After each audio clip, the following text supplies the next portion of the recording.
Buenos días. Me alegra poderlas saludar. ¿Cómo van? ¿Cómo se sienten? Bueno. Entonces vamos hoy ahora a este tema que es tan importante. El Papa dice que van surgiendo por todas partes desiertos, es decir, donde no hay un sentido de fe. O sea, el Papa mismo advierte este proceso de descristianización. Por otra parte, nos damos cuenta que el ambiente cultural que nos rodea nos favorece. El consumismo, la virtualidad misma, como que la virtualidad casi que se proyecta como un Dios. Luego también como el cansancio de nosotros los mayores, como que ya no sentimos, ¿no es cierto?, la necesidad de comunicar eso. Quizás se dice eso le toca a otros, es tarea de otros. Y después porque en verdad la filosofía que se maneja, la sociología, la antropología cultural, todo esto va siendo como que no crea un ambiente, un entorno, un espacio favorable para la transmisión de la fe a las nuevas generaciones. Esto se ve incluso en la disminución vocacional de las vocaciones. Y algo, digamos, yo creo, queridas hermanas, que ustedes lo experimentan día a día, es que la familia entró en dificultades. O sea, hoy en día es difícil encontrar familias que realmente sean como un hogar, donde precisamente el valor de la fe se comunique a las nuevas generaciones. Esto no quiere decir que nuestras familias no valgan, sí, pero no hay duda que la crisis de la sociedad, de los valores, ha afectado el núcleo familiar, y eso hace que precisamente la transmisión de la fe sea más difícil. Y por último, ¿no?, pues sabemos que los proyectos educativos del gobierno no tienen en cuenta para nada eso. Es decir, más bien consideran que la fe, la comunicación de sus valores, como que hacen a la mujer o al hombre como incapaces para seguir adelante. Bien, yo quiero señalarles, y hoy sí, como así, de una manera muy familiar, varios punticos. Veo que en lo que leyeron aquí, en las conclusiones, y algunos los tenían ustedes, los tenían. Qué bueno. Yo creo, queridas hermanas, que cuando el Papa Francisco nos propuso el gozo del Evangelio, que era como su carta de navegación, ¿no es cierto?, de su pontificado, él tuvo muy presente que a la vida cristiana se le ha perdido un ingrediente. ¿Y cuál es? La alegría. La alegría. Él mismo lo dice ahí en el comienzo, puro comienzo. Él dice: en esta exhortación quiero dirigirme a los fieles cristianos para invitarlos a una nueva etapa evangelizadora, marcada por esa alegría.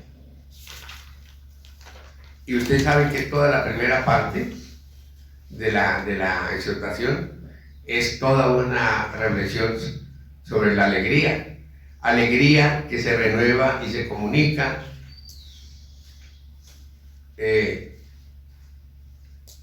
la dulce y confortadora alegría de evangelizar. Bueno, entonces, esto es importante. Me parece que es fundamental.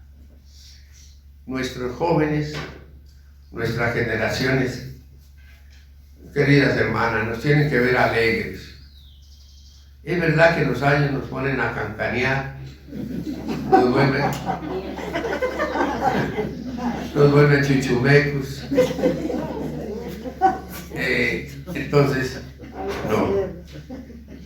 Porque el Papa dice que con personas cansadas, con personas peleadas, con personas insatisfechas, con personas no convencidas, no podemos hacer nada en el campo de la fe. Entonces sí, es una invitación muy cordial, queridas hermanas. Qué bonito es ver sonreír a una persona adulta, a una persona mayor, que comunica sabrosura, ¿cierto? Y no vinagre, no revólver cargado. Bien, entonces es fundamental. ¿Por qué? Porque la alegría es la expresión de que yo siento el amor de Dios y porque yo realmente, si estoy donde estoy, debo manifestar alegría.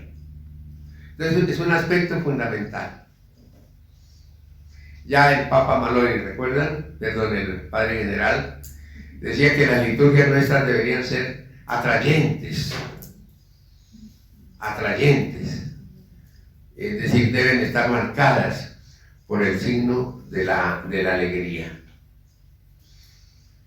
Aquí lo dijeron ustedes. En segundo lugar, me parece a mí que el testimonio es fundamental. Desde el Papa Pablo VI del Evangelii Nuntiandi quedó muy claro que el mundo le cree a los profetas y no a los doctores. Es decir, a los que dan un testimonio de vida, un testimonio de vida que atrae. Ahora, indudablemente, en este aspecto del testimonio, se requiere que haya una coherencia. Se requiere que haya como una libertad. Es decir, yo actúo libremente. Ese testimonio, ¿cómo podríamos, queridas hermanas, como caracterizarlo? Yo creo, queridas hermanas, el testimonio nuestro debe hacer que se note la diferencia.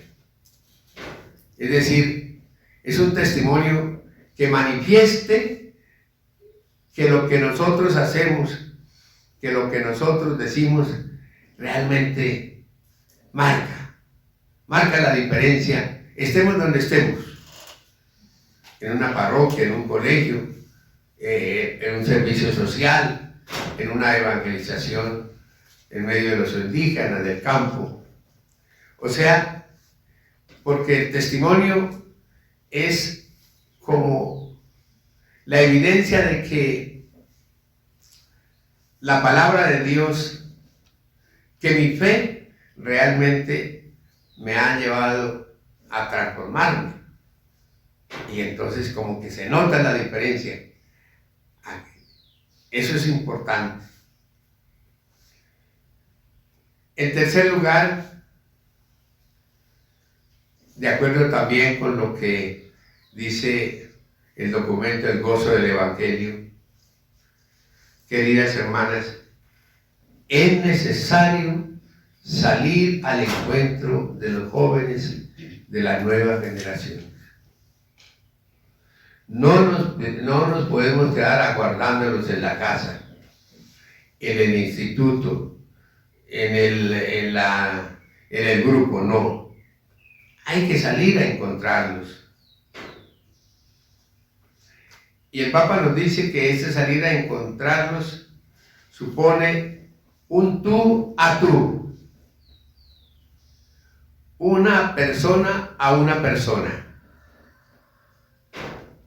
O sea, yo salgo a encontrar a los jóvenes no para decirles que lo que yo tengo es más valioso que lo que ellos tienen o no tienen. No. Es salir a encontrarlos tales como son. A encontrarlos en su realidad. Por eso, tú a tú. Y de esta manera, entonces, el joven se pondrá en una actitud de apertura, en una actitud de acogida. Esto nos puede costar, queridas hermanas, porque estábamos acostumbrados a convocarlos con horarios, ¿verdad? Precisos, todo eso, y el que no asistía, pues se le tachaba de la lista. No, todo eso pasó de moda. Hay que salir a encontrarlos, estén donde estén. Esto es fundamental. Luego, otro paso muy importante, queridas hermanas,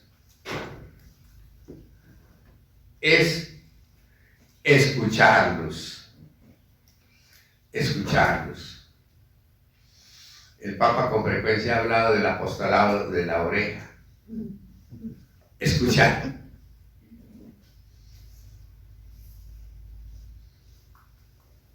Porque al escucharlos les estamos diciendo que lo que ellos tienen, que lo que ellos manejan, vale la pena. Y es un punto de arranque, es un punto de partida. Escucharlos. Ahora, para esto se requiere tiempo.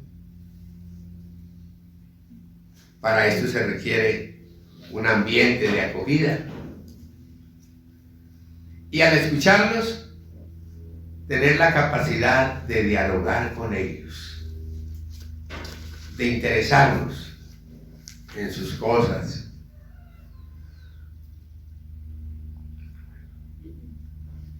Y algo muy importante en esto de escucharlos, en este dialogar con ellos, es el valorarlos.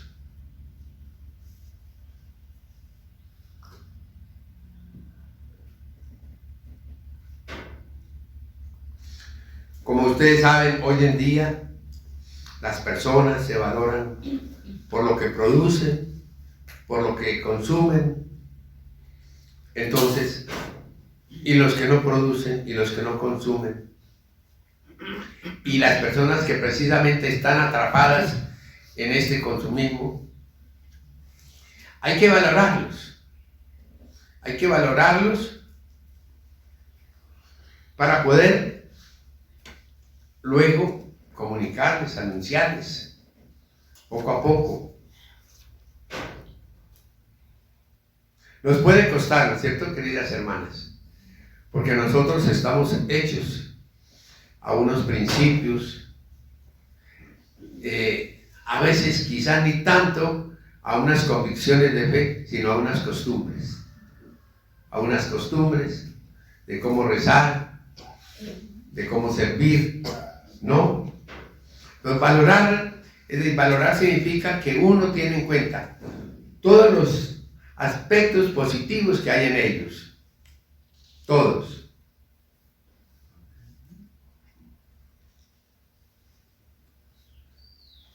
Yo les cuento, hermana, que cuando el año pasado, viniendo de Funza a Bogotá, me correspondió de compañero un joven. Él vivía en Bogotá y estaba, creo que era como el primero auxiliar, algo así. Y me contó su historia, de cómo iba a Funza a ganarse algo y lo que eso significaba para él.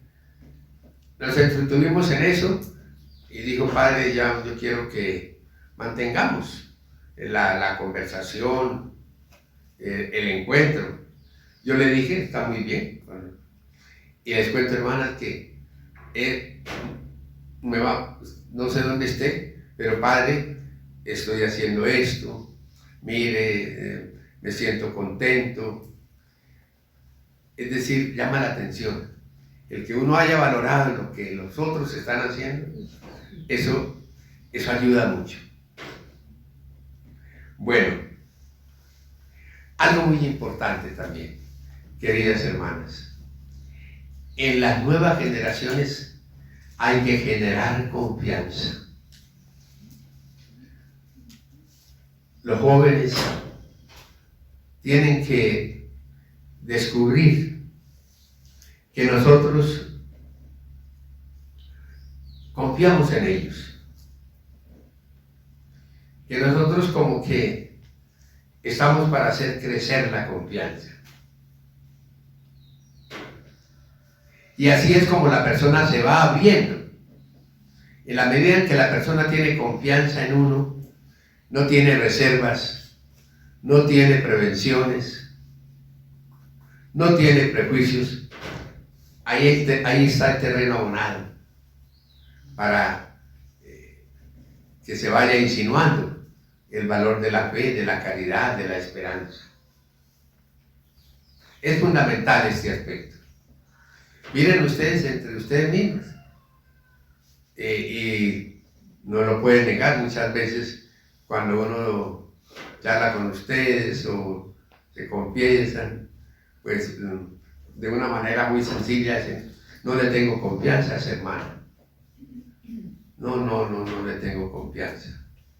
Y sin confianza, la confianza significa que la otra persona se descubre verdaderamente con toda la libertad de abrirle las puertas a uno, de entregarse, generar confianza.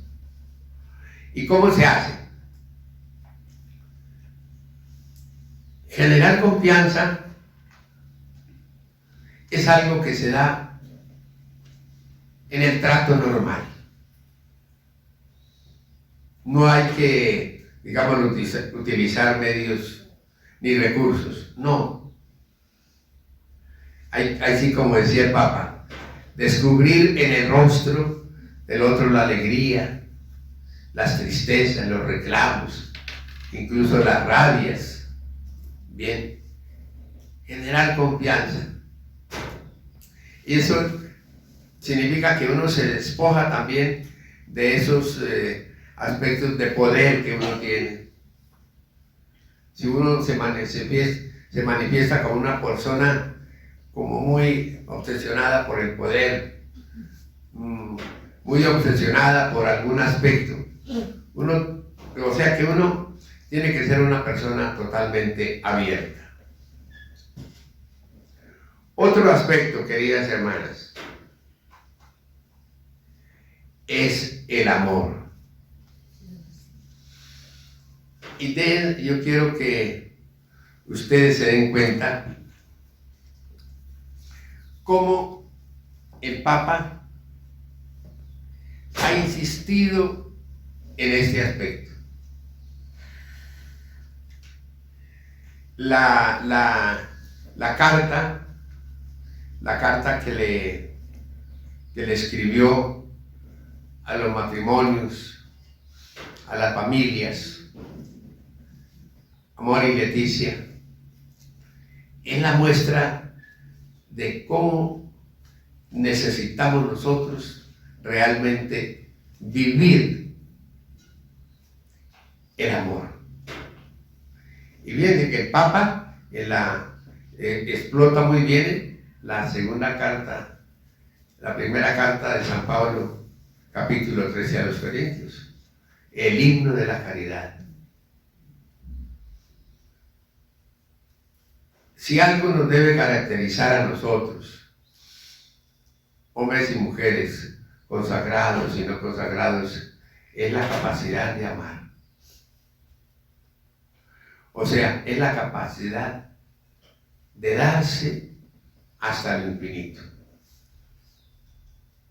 sin estar calculando cosas, sin condiciones, ¿no? Es decir, el que realmente nosotros nos sentimos impulsados por el amor. Y aquí se dan cuenta, hermanas, que todos estos son valores humanos cristianos, pero el valor que atraviesa el Evangelio, la Sagrada Escritura, es el amor.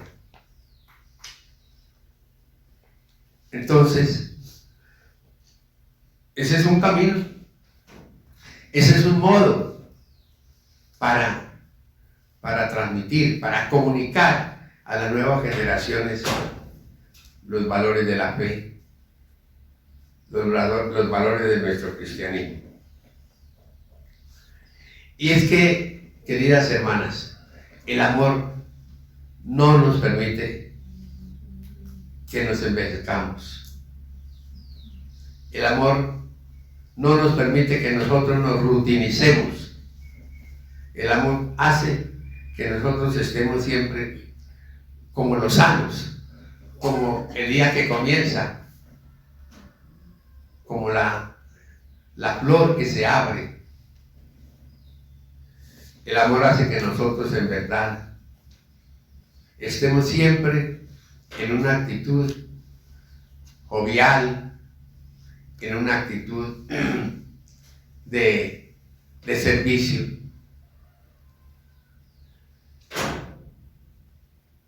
Y otro aspecto, queridas hermanas, otra característica,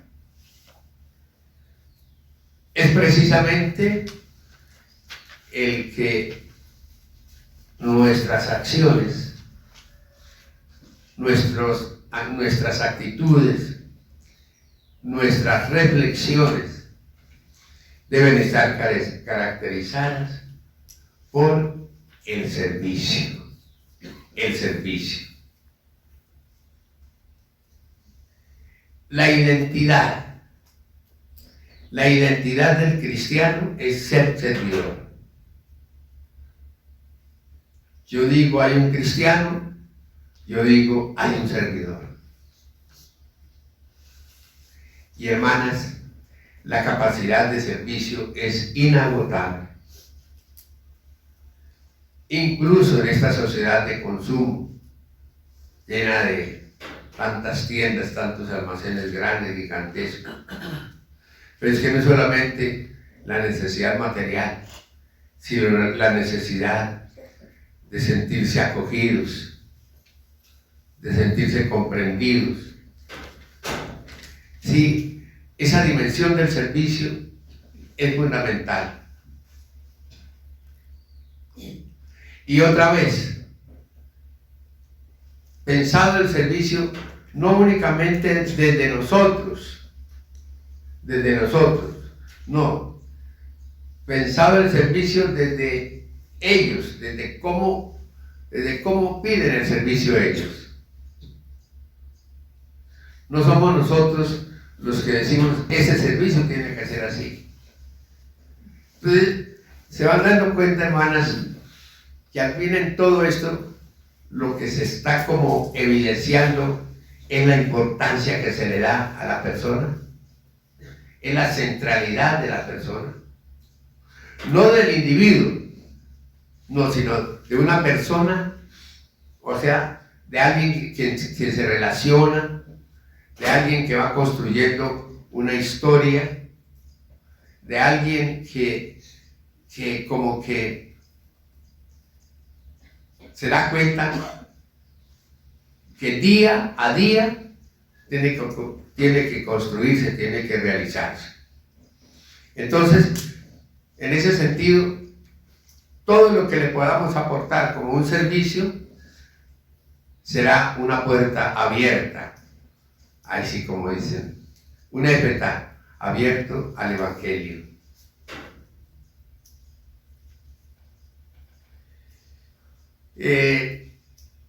También hay otro aspecto, queridas hermanas, que no lo podemos olvidar, y es estimular la búsqueda de la santidad, de la perfección.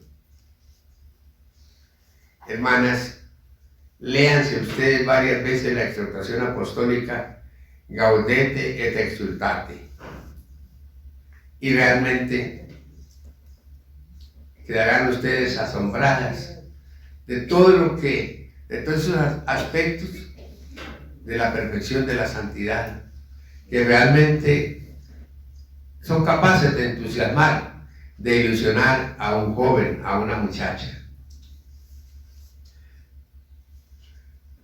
No pensemos que debido a todas estas situaciones que anunciamos al principio, como que el sentido de trascendencia, el sentido de perfección en las nuevas generaciones está perdido. No, no.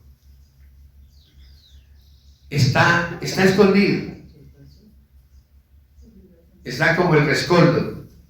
No es sino soplar la ceniza y ahí va apareciendo. De tal manera que ahora la santidad vivida en nosotros, o sea, nuestro testimonio de vida cristiana, nuestro testimonio de vida humana, no puede ser otro sino el testimonio de una vida de perfección, de una vida de santidad. Hay que ponerle cuidado a esto, queridas hermanas. Somos pecadores, somos débiles. Cada una de ustedes, como yo, somos conscientes de nuestras debilidades, de nuestras incongruencias. Pero también tenemos que ser conscientes que si nos lo proponemos, somos capaces. Y en verdad que la gente capta esto. Lo que les decía ya, la gente capta la diferencia, dice, aquí hay algo especial. Aquí hay algo especial. Algo que hace que esta persona esté aquí a mi lado, pero como que sus comportamientos estén delineados de otra manera. Y queridas hermanas, yo creo que tenemos un vademécum, tenemos un librito orientador para la transmisión de la fe a las nuevas generaciones en el documento, en la exhortación apostólica Cristo vive. Cristo vive, Cristo vive. Esto es fundamental. Y yo creo, hermanas, que si en nuestras comunidades locales, en nuestras vivencias personales, nos apropiamos de esto, ténganlo por seguro que somos capaces de estar en ese camino de la evangelización, del anuncio del Evangelio a las nuevas generaciones. Mírenlos, ¿sí lo conocen? ¿Lo han leído algunas de ustedes? ¿Sí? Bueno, entonces miren nomás los capítulos. El primero, ¿qué dice la palabra de Dios de los jóvenes? ¿Qué dice la palabra de Dios de los jóvenes? O sea, es ir a la fuente, a la palabra, para ver cómo allí se encuentra la figura de los jóvenes. Luego, en segundo lugar, Jesucristo siempre joven. Aquí es donde tenemos que tener en cuenta que a veces unas representaciones muy doloristas, el Cristo crucificado, los aspectos penitenciales, pues como que no permiten experimentar la presencia de ese Cristo joven. Y Cristo pasó por la cruz, pero no se quedó en la cruz.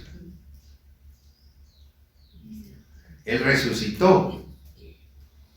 Y claro, la muerte, todos los misterios de la vida de Cristo nos sirven para reflexionar. La cruz. Pero eso no le quita la eterna juventud de Cristo. Entonces, fíjense que en este sentido, si nosotros queremos comunicar, transmitir a los jóvenes la fe, sencillamente tenemos que encontrarnos con un Cristo joven, que no contradice nada los otros aspectos de su vida, pero que Cristo aparece como que con su vida ilumina el sentido del joven. El tercer capítulo, miren cómo es de insinuante, ¿no es cierto? Ese tercer capítulo es realmente emocionante. Ustedes, o sea, los jóvenes, son el ahora de Dios. Ustedes, los jóvenes, las nuevas generaciones, son el ahora, o sea, el aquí y ahora de Dios. Dios se hace presente en los jóvenes.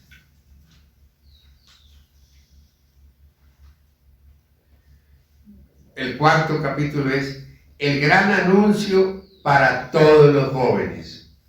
El gran anuncio para todos los jóvenes. Y aquí en este capítulo el Papa insiste en que no solamente hay que pensar en los jóvenes perfectos, en los jóvenes que como que tienen una tendencia a la bondad, a la misericordia, al encuentro con Dios. No, es para todos los jóvenes. Estén metidos en la droga, estén donde estén, transiten por las calles. Es para todos los jóvenes. Y aquí un capítulo quinto que nos ayuda, hermanas, incluso para que nosotros en nuestras comunidades locales o nosotros mismos diseñáramos caminos de juventud. Caminos de juventud. Es decir, hoy en día, ¿cuáles serían esos caminos de juventud? En medio de este mundo en el cual nos encontramos. Y ténganlo por seguro, hermanas, que ahí resulta también como todos unos itinerarios, unos senderos para el trabajo con los jóvenes. Siempre recuerda que a veces como procedemos con la convocatoria, la reunión, la oración, pues ya tenemos unos clichés, unos esquemas de caminos de juventud. No, hay que abrirnos a mirar a ver cómo, por ejemplo, caminos de juventud, la preocupación hoy en día por la ecología. Los jóvenes son sensibles a esto, porque una de las cosas que nos dice el Papa es cómo la ecología tiene que ser generacional. Si hablamos de la ecología es para que los que vienen después de nosotros gocen de la belleza del mundo, ¿no es cierto? Entonces un camino de juventud puede ser la ecología. Bien. Capítulo 6. Jóvenes con raíces. Jóvenes con raíces. Ahí el Papa como que nos propone algo que nos puede exigir, y es que de todas maneras este trabajo con los jóvenes ha de suponer un enraizarse profundamente. Es decir, no es algo no es únicamente atraerlos, caminar con ellos, no, es que se creen raíces, que se creen verdaderos valores.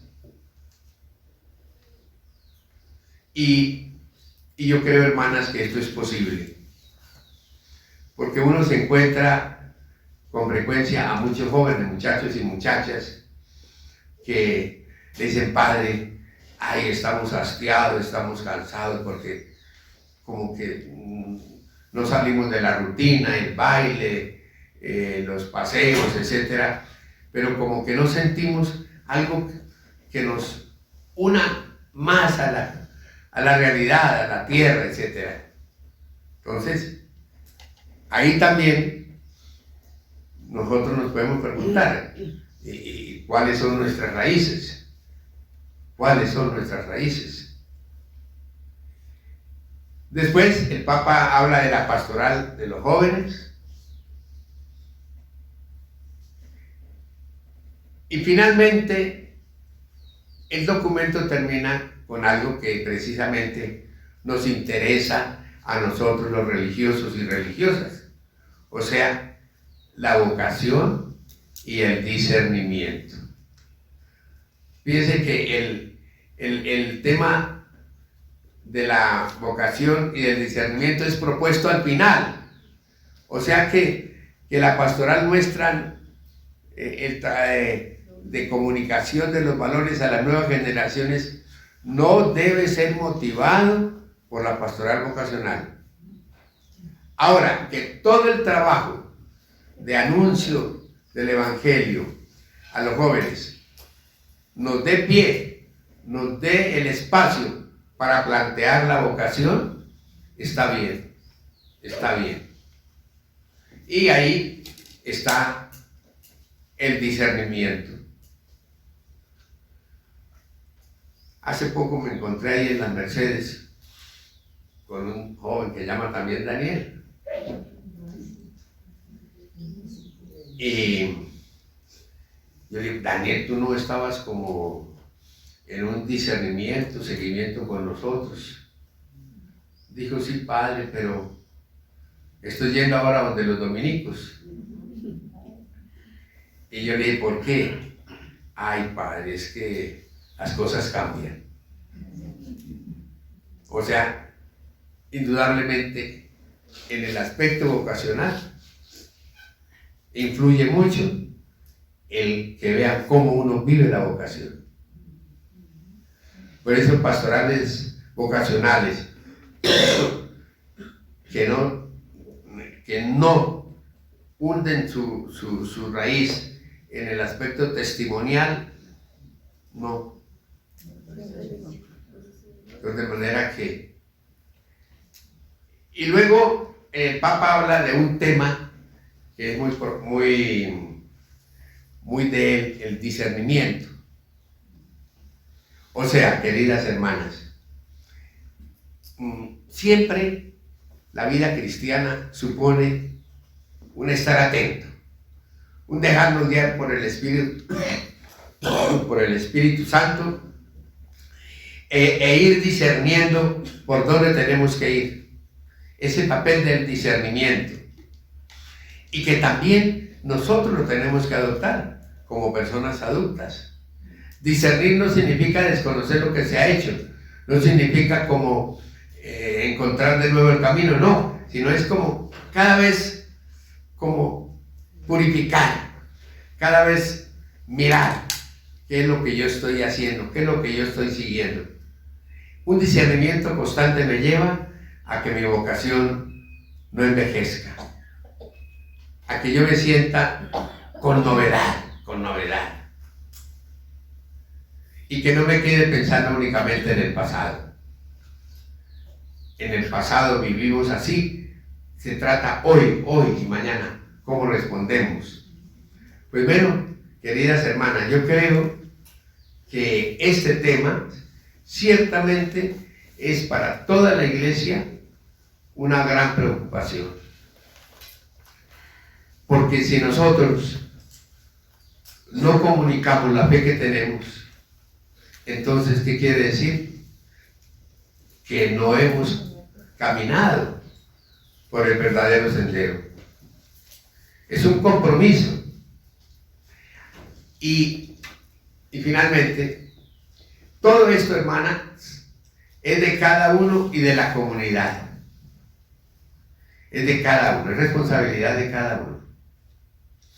Pero es a la vez la responsabilidad de todas. Qué bonito es encontrar una comunidad local cuando uno llega y como que descubre que un solo corazón. Eso es muy lindo.